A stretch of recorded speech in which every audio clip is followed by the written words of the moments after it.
Family Housing Advisory Services, FAS, was established in 1968 to improve homeownership opportunities for low-income families and is a certified comprehensive housing counseling agency. The mission is to improve the quality of life by helping people achieve financial and housing stability through education and advocacy.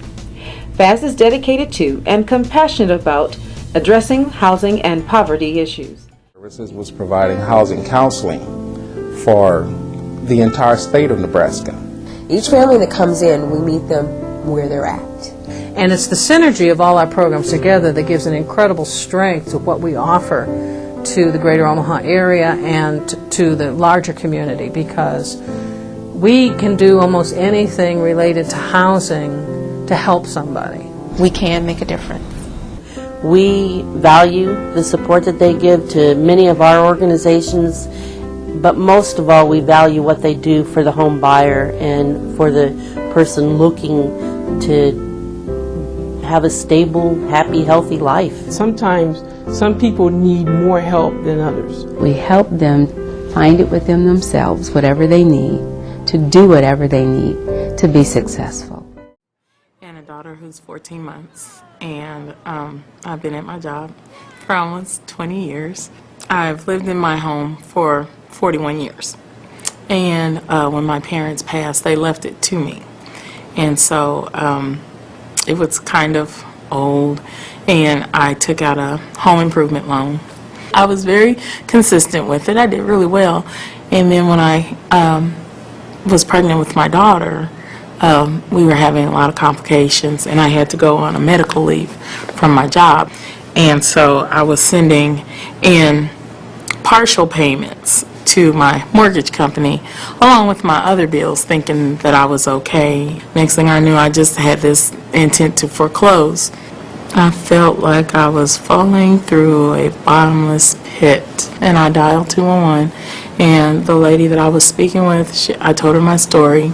She would give me the telephone number to the Omaha's Family Housing, and I called down there and I spoke with Donna, and she called the mortgage company and she verified who she was and told them that she wanted to do a home modification loan for me. She did not take no for an answer.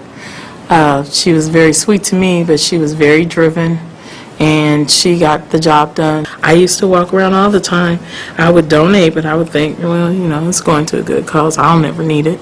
Man, was I wrong. I can breathe again, and I'm happy because now I know that me and my kids are safe. We do have a home to go to, somewhere to lay our head, somewhere to be safe and play and grow. But to know that there's places out there like Family Housing. In this room, they're learning how to be more financially fit, and we came in search of the best takeaway advice from business leaders in Omaha. Wesley House Leadership Academy Director Paul Bryant. It's very basic. You should spend less than you make. If you don't need to purchase this item or this item, wait until things get better, and don't be in such a rush to make big purchases. Another piece of advice from our experts: create a budget. My advice for them would be to develop a budget and do as best they can to live by that budget. Along with a budget, open a savings account and don't think of it as a sacrifice. So if I can save money by not having my morning coffee, at the coffee shop every day, I can either think of it that way, or I can think, gee, I could be losing my dream of owning a home sooner if I keep buying this coffee. Finally, our experts say you shouldn't be afraid to ask for help. Because many times we just go it alone, we suffer alone, and we just hope things will get better. But if the resources are out there, the best thing to do is call someone. Children wait so long to find a place to call home. Those who don't find one find themselves aged out and on their own at age 19. New tonight, I-Team investigator Christy Anderson shows you one teenager's struggle and a new effort to help other teens make a fresh start. It's just a small one-bedroom apartment, but to Diane Nunez, it's a symbol of hope. Just 3 months ago, she didn't have a home. She hopped from couch to couch. I'm wondering, well, where am I going to stay tonight? maybe my friend, so-and-so will let me stay here. No, I don't want to bother her. Diana is one of many Nebraska foster children who age out of the system every year at age 19 and find themselves stuck. When they aged me out, that cut off my medical insurance, that stopped paying for school. Something that I do for my kids, they have to kind of do on their own. Julia Craig is the coordinator of a new program called Opportunity Passport, a partnership between the Family Housing Advisory and the Nebraska Children and Families Foundation, a program helping these young adults fill the gap when the state stops paying. Help the youth get a boost up to kind of get those opportunities that they probably are lacking, that the parents are not providing. Opportunity Passport provides financial education and also an incentive to save. For every $1,000 the youth save, Opportunity Passport matches it with another $1,000. They can use that for housing if they need an apartment.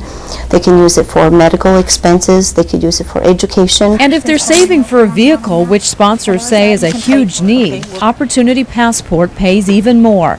I was able to save my own $1,000 and they would give me $4,000. It's a 4-to-1 match. So, that helps with 2 or 3 car payments. That gets my plates, all my insurance. But more than that, it gives these young adults hope that things will be okay. Not just now, but far into the future. I think once we do have families, they're going to have it, the children will have it a lot easier than we did, and they'll love